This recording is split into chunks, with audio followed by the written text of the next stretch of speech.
여러분, 경기 침체에 대한 세 가지 위기 신호. R의 공포가 시작됐다. 이 R이라는 건 리세션을 말합니다. 경기 침체를 말합니다. 그러니까 경기 침체 공포가 지금 우리 곁으로 다가오는데 굉장히 많은 지표들이 경기 침체를 가리키고 있다. 이런 얘기가 되는 거죠. 제가 여러분에게 경기 침체의 지표들을 계속해서 나열해 드렸습니다. 예를 들어서 미국의 경기 선행지수가 2달 연속 떨어지고 있다. 이런 말도 제가 드렸고요. 주식시장이 괴멸하고 있다. 또 암호화폐 시장이 망해가고 있다. 뭐 이런 신호들 계속 말씀을 드려왔습니다. 그런데 오늘은요. 진짜 이거는 R의 공포 맞아. 경기 침체의 공포가 맞아. 이렇게 이야기할 만한 지표가 또 나온 거예요. 그러니까 경제가 곤두박 칠 수 있는 지표들만 계속 나오는. 좋아질 수 있는 지표가 안 나와요. 선행지수 순환 변동치 뭐 이런 게 올라가야 되거든요. 다시 말해서 경기 선행지수가 올라가야지 이제 경기가 좋아질 모양이다 이렇게 이야기할 수가 있는데 그런 지표가 없어요. 그런 지표가 없어서 그 어느 때보다 저는 위기로 가고 있다 이런 얘기를 진짜 말씀드릴 수 있을 것 같습니다. 여러분 이 지표 한번 보세요. 전기 대비 세계 상품 교역량 증가율입니다. 0.8% 증가하는 데 그쳤습니다. 0.8%. 전 세계 교역량이 0.8% 증가하는 데 그쳤다는 것은 여러분 물동량이 확 줄었다는 거예요. 진짜 확 줄었다는 거예요. 전기 대비해서 0.8%니까 이게 뭐 심각한 수준이다 이렇게 이야기할 수가 있겠죠. 여러분 진짜 대폭 꺾였다는 말이 맞는 게 2021년 4분기만 하더라도요. 전 세계 교역량은요 2.8% 늘어났습니다. 그런데 올해 1분기에 0.8%로 꺾여버렸어요. 우크라이나 전쟁이나 중국의 봉쇄령이 세계 교역량을 뚝뚝 떨어뜨린 겁니다. 교역량이 이만큼 줄어든다는 것은요. 전 세계 경제가 쪼그라들고 있다는 거예요. 쪼그라들고 있다. 이게 평균 금액이잖아요. 평균 그죠. 0.8%가 꼬꾸라진 것도 평균 금액입니다. 만약에 말입니다. 국가마다 이게 상황이 굉장히 다를 수 있다는 뜻이에요. 그런데 원자재가 많은 국가들은 오히려 교역량이 늘어나는데 원자재가 적은 나라들은요.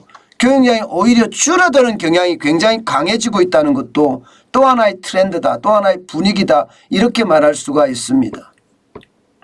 그만큼 이게 원자재 가격이 올라가고 그에 따라서 인플레이션이 심화되고요.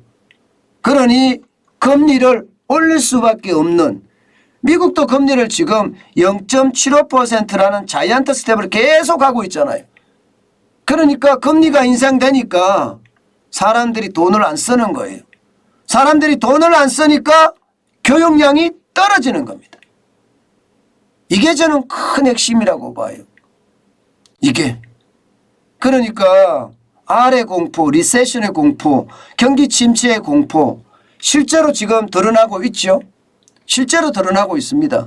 이대로 가면 그냥 R의 공포, 리세션이 온다. 경기 침체가 온다 이런 얘기예요. 그런데 또 지표가 하나 나왔잖아요. 또 지표가. 그 지표는요 이거예요. 국제 유가가 지금 급락하는 모양새입니다. WTI라고 하는 미국의 서부 텍사스산 중진유도 떨어지고요. 우리가 많이 쓰는 두바이유도 떨어지고요. 북해산 브렌트유도 떨어집니다. 지금 유가가 떨어질 이유가 하나도 없습니다. 지금 우크라이나 사태는 계속되고 있죠. 공급망의 교란은 아직도 심각합니다. 그러면 유가가 떨어질 이유가 없습니다. 그런데 갑자기 뭐 급락이라고 이야기할 만큼 6%, 7% 떨어졌어요. 이 말은 말입니다. 경기가 위축될 거기 때문에 원유에 대한 소비가 줄어들 거다 하는 예상이 시장에 작동이 된 겁니다. 경기가 침체가 되면 공장을 덜 돌리잖아요. 공장을 덜 돌리면 아무래도 유가의 사용량이 떨어질 수밖에 없는 거거든요. 그게 아마 시장에 영향을 굉장히 많이 미쳤고요. 특히 중국이 다시 도시 봉쇄령을 점차 좀 하려고 하는 모양새가 나옵니다. 상하이도 그렇고 베이징도 그렇고 말입니다. 그러니까 여기에 대한 두려움도 시장에 작동이 됐다. 이렇게 얘기할 수가 있습니다. 그만큼 말입니다. 시장은 굉장히 예민하게 반응을 합니다. 그 반응의 끝에는요, 아무래도 저는 리세션, 경기 침체가 오고 있다 이렇게 이야기할 수 있습니다. 그리고 세 번째도 이게 심각합니다. 미국의 소비 심리 지수인데요. 지금 미국 미시간대에서 발표하는 지수입니다. 2022년 5월에는요. 58.4였던 소비자 심리 지수가 6월에는요. 50.2까지 떨어졌습니다. 50.2까지. 여러분 50.2면요. 역대 최저입니다. 소비 심리 지수가 떨어졌다는 소비 안 한다는 거예요. 난 소비 안 하겠다 이렇게 이야기하는 겁니다. 여러분 1980년 5월이 51.7이어서 1980년이요. 1980년 5월이 50.7이었어요.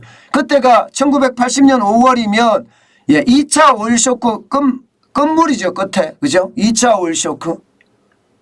그때 51.7이었는데 지금 미국의 소비 심리 지수가 50.2라는 것은 여러분 거의 말입니다.